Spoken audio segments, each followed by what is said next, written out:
जी, अस्सलाम वालेकुम। मेरा नाम डॉक्टर माजिद सईद है। मैं कंसल्टेंट यूरोलॉजिस्ट, एंड्रोलॉजिस्ट हूँ। प्रोस्टेट ग्लैंड, गदूद का बढ़ जाना जिससे पेशाब के मसले मसाइल पैदा होना, ज़्यादातर ये आफ्टर 40 ईयर्स इसको मसले मसाइल जौन से हैं वो पेश आने शुरू हो जाते हैं, लेकिन आफ्टर 50 ज़्यादा प्रोमिनेंट हो जाते हैं। इसके अंदर होता क्या है कि जो प्रोस्टेट ग्लैंड है वो जब नाली में अंदर की तरफ बढ़ना शुरू होता है तो पेशाब की रुकावट शुरू कर देता है। उसके अंदर ये है कि प्रोस्टेट ग्लैंड हर मर्द के अंदर है। ये अल्लाह पाक ने इसके कुछ काम है, इसको इसलिए जिस्म में एक ऐसी जगह पे रखा गया है कि जहाँ पे ये अपने तमाम तर जो इसके जिम्मे काम है वहाँ पे इसको प्रॉपरली कर सके।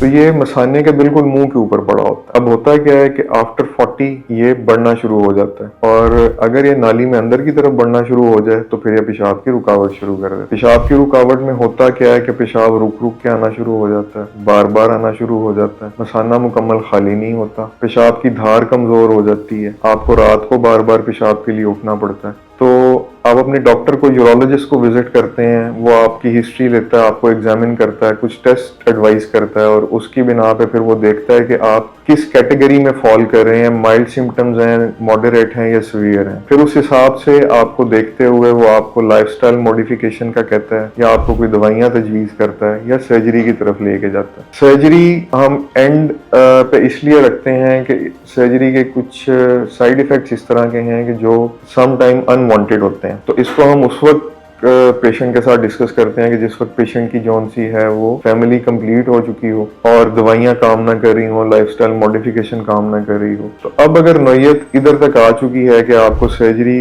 एडवाइस हो चुकी है या आप सर्जरी करवाना चाह रहे हैं, तो उसके अंदर मैं आपको बताना चाहूंगा कि गोल्ड स्टैंडर्ड जौन सा है वो transurethral resection of the prostate है, जिसको आम जुबान में TURP या वर्मे वाला ऑपरेशन, या कुछ लोग उसको लेजर सर्जरी भी कह देते हैं।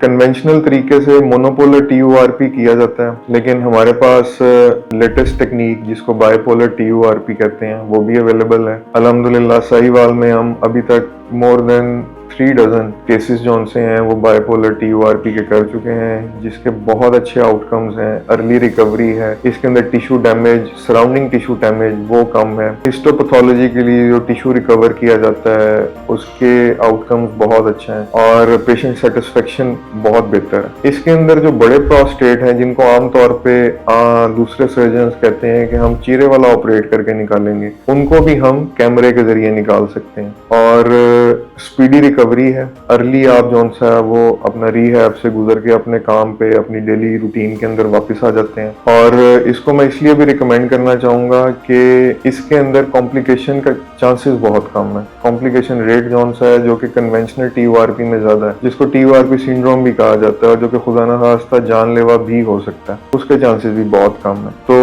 वो सारे लोग जिनको प्रोस्टेट के लिए सर्जरी एडवाइस हो चुकी है या खुदा न खास्ता इस मसले में दो चार हैं, वो नीचे दिए गए नंबर पे हमसे रब्ता कर सकते हैं, मजीद मालूमात हासिल कर सकते हैं, और ये सर्विस जौन सी है ये हमारे साथ बुक कर सकते हैं। बहुत शुक्रिया, थैंक यू।